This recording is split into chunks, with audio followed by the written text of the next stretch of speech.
అయితే విచిత్రం ఏమిటంటే, ఏమండి దీని వలన ప్రయోజనం ఇంతేనా, ఉత్తరక్షణ ప్రయోజనాలు కూడా ఏమైనా ఉంటాయా?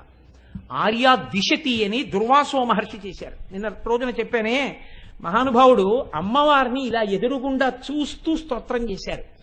ఆ స్తోత్రం చేస్తున్నప్పుడు దుర్వాసో మహర్షి చేత అమ్మవారు ఒక అద్భుతమైన మాట ఒకటి చెప్పించింది. దాన్ని ఆ స్తోత్రంలో అంతర్భాగంగా ఒక శ్లోకం నుంచి ఒక శ్లోకం వరకు పెద్దలు ఏం చేశారంటే దీన్ని కవచము అని నిర్ధారణ చేశారు. ఆ శ్లోకాలు విన్నా, ఆ శ్లోకాలు పలికిన ఉత్తరక్షణ ప్రయోజనం వస్తుంది. దీన్ని సాధారణంగా ఏం చేస్తారంటే ప్రతిరోజు ఇంట్లో యజమాని చదవాలి. ప్రతిరోజు యజమాని చదువుకుంటూ ఉండాలి. యజమాని చదివినా ఎప్పుడైనా తన వారికి ఆపదొస్తోందేమో అని భయం వేసినా స్నానం చేసి ఇది ఒకసారి చదువుకోవాలి. ప్రతిరోజు యజమాని చదువుకోవలసింది కవచం, ఉపదేశం తీసుకుని. అందులో దుర్వాసో మహర్షికి ఎలా కనపడ్డాయో తెలుసా అండి అమ్మవారి యొక్క నామాలు?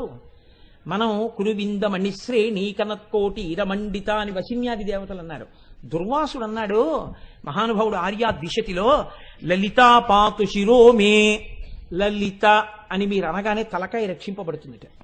ప్రమాదం ఏదన్నా ముంచుకొచ్చేస్తుంటే తలకాయకి లలిత అంటే తలకాయ రక్షింపబడుతుంది. లలాటమంబాచ మధుమతి రూప. నుదురు ఏదైనా ప్రమాదానికి గురి కావలసి ఉంటే మధుమతి అన్న మాటతో అమ్మవారిని అంబా మధుమతి అంటే లలాటము రక్షింపబడుతుంది. భ్రూయుగ్మంచ భవానీ పుష్పశరాపాతు లోచన ద్వంద్వం. కళ్ళు రెండు రక్షింపబడాలంటే, కళ్ళకి ప్రమాదం జరగకూడదనుకుంటే ప్రతిరోజు ఏమో ఏ రోజున ఏ ప్రమాదం వస్తుందో ఎవరికి తెలుసు. అందుకని పుష్పశరాపాతు లోచన ద్వంద్వం, పుష్పశరా అన్న పేరు ఒక్కసారి పలికితే రెండు కళ్ళు రక్షింపబడతాయి. పాయాన్నాసాం బాలా, ముక్కు రక్షింపబడుతుంది బాలా అన్న మాట అంటే. శుభగా దంతాశ్చ, శుభగా అన్న మాట అంటే దంతములు రక్షింపబడతాయి. సుందరీ జిహ్వాం, నాలుక రక్షింపబడుతుంది. తప్పుడు మాటలు మాట్లాడడం, విశేషంగా జిహ్వ కోసం తినడం తగ్గించుకుంటాడు. సుందరి సుందరి సుందరి అన్న మాట వాడితే. అధరోష్టం ఆదిశక్తి, కింది పెదవిని ఆదిశక్తి ఆవహించి ఉంటుంది. అంటే ఈ పెదవికి పెదవి తగిలినప్పుడే కొన్ని అక్షరాలు వస్తుంటాయి. అలా రక్షించేటట్టుగా అమ్మవారు కింది పెదవిని రక్షించాలంటే ఆదిశక్తి అనాలి. చక్రేశీ పాతుమే చిరంచిబుకం, గడ్డం రక్షింపబడాలంటే అమ్మవారిని చక్రేశీ అని పిలవాలి. కామేశ్వరీ చకర్ణౌ, కామేశ్వరి అని పిలిస్తే చెవులు రక్షింపబడతాయి. కామాక్షీ పాతు గండయోర్యుగళం, ఈ గండభాగం రక్షింపబడాలి అంటే కామాక్షి అని పిలవాలి. శృంగారనాయిక శృంగారనాయిక వ్యాద్వక్త్రం, ముఖమంతా రక్షింపబడాలి అంటే శృంగారనాయిక అని పిలవాలి. నేను ఈ మాట ఎందుకు చెప్తున్నాను, ఎందుకు ఇవాళ దీన్ని ప్రత్యేకంగా చదువుతున్నాను అన్నదానికి మీకు ఒక రహస్యం చెప్తాను. పేర్లు చెప్పడం నాకు ఇష్టం లేదు, కానీ ఒక గొప్ప అధికారి భార్య మెరుపు తీగ ఏరి కోరి ఒక గొప్ప అధికారికి ఇచ్చి వివాహం చేశారు. ఇద్దరు పెళ్ళే 6 నెలలు. ఎంత సంతోషంగానో జీవితం గడుపుతున్నారు. చిన్న వయస్సులో గొప్ప అధికారి ఆయన ఎంత స్థాయికి పెడతాడు. ఈమెయో మెరుపు తీగ, అన్యోన్యమైన దాంపత్యం. ఆ తల్లి ఒకనాడు బాత్రూంలోకి వెళ్ళి గీజర్ స్విచ్ ఆన్ చేసుకుని లోపలికి వెళ్ళింది. వేడినీళ్లు పోసుకుందాం అనుకుని పంపు తిప్పింది, గీజర్ పేలిపోయింది. ఆ మరుగునీళ్ళన్నీ వచ్చి మీద పడిపోయి తలుపు లోపల వేసి ఉంది. ఆవిడ స్పృహ తప్పి పడిపోయింది ఆ వేడినీళ్ళలో.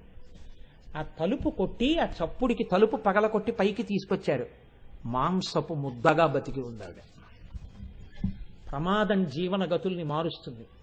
నిన్ను, నీ బిడ్డల్ని, నీ వారిని రక్షించుకోవడానికి అమ్మవారే అనుగ్రహించి నిలబడి దుర్వాసో మహర్షికి దర్శనమిచ్చింది. ఈ పేర్లతో పలికితే నేను ఇలా రక్షిస్తానని.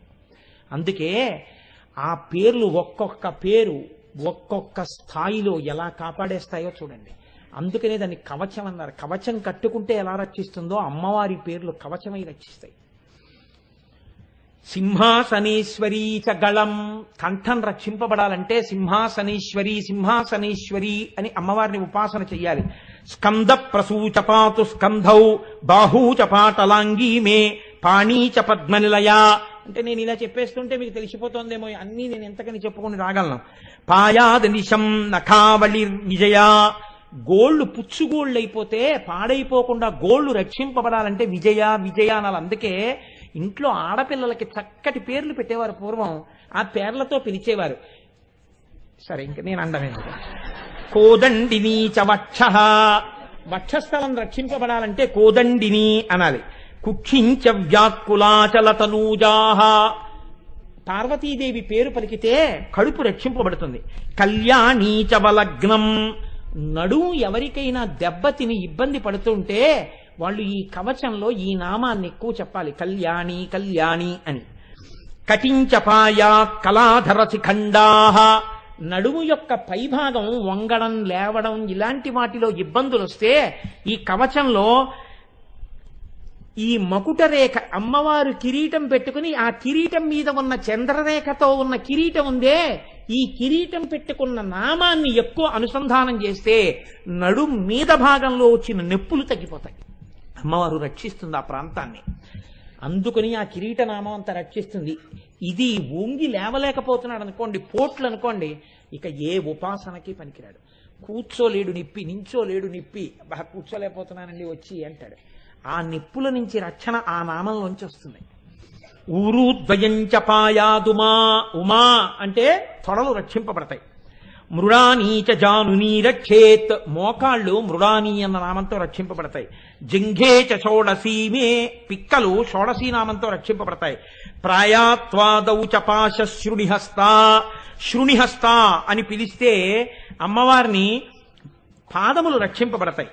అలాగే ప్రాతపాతు పరమాం దేవి అనుకుంటూ నిద్రలేస్తే ఉదయకాలమునందు ప్రమాదం రాకుండా ఉంటుంది. మధ్యాహ్నే పాతు మణిగృహాధీశ.